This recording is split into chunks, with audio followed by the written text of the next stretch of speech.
মগধের যে রাজা কলিঙ্গে খাল খনন করেছিলেন? উত্তর গ অর্থাৎ মহাপদ্মনন্দ। হাতে গোঁফা লেখে উল্লেখ আছে যে জনৈক নন্দ রাজা কলিঙ্গে একটি খাল খনন করেন এবং সেখান থেকে একটি জৈন মূর্তি মগধে নিয়ে আসেন।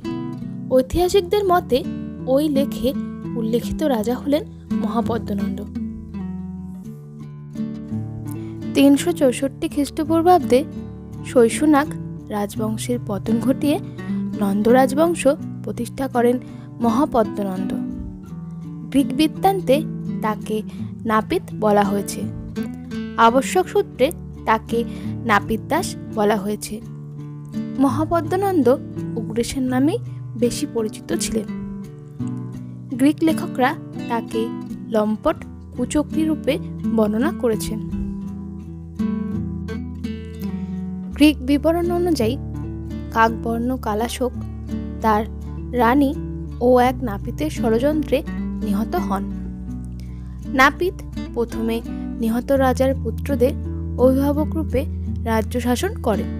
পরে সুযোগ বুঝে রাজপুত্রদের হত্যা করে নিজেই সিংহাসন দখল করেন। হর্ষচরিতেও এই ধরনের ষড়যন্ত্রের আভাস রয়েছে। পুরাণে মহাপদ্মনন্দকে দ্বিতীয় পরশুরাম আখ্যা দেওয়া হয়েছে। তাকে সর্বক্ষত্রান্তক বলা হয়েছে।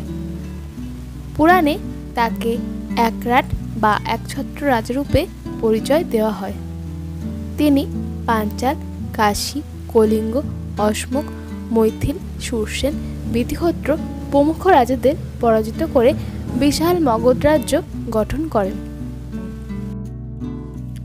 মহাবংশটিকায় মহাপদ্মকে দস্যু সর্দার বলা হয়েছে।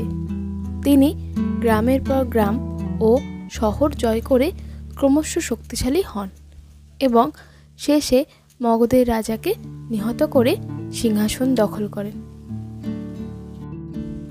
পুরাণে মহাপদ্ম ও তার বংশধরদের অধার্মিক বলা হয়েছে। সেখানে মহাপদ্মের পিতার নাম হিসেবে রাজা মহানন্দীর উল্লেখ রয়েছে। মা একজন শূদ্র রমণী। বৌদ্ধ গ্রন্থ মহাবোধি বংশে তাকে উগ্রসেন বলা হয়েছে। মৎস্য পুরাণ অনুসারে মহাপদ্মনন্দ 88 বছর রাজত্ব করেন। বায়ুপুরাণ মতে তার রাজত্বকাল ছিল 28 বছর। তিব্বতী লেখক লামা তারানাথের মতে তিনি 29 বছর রাজত্ব করেন।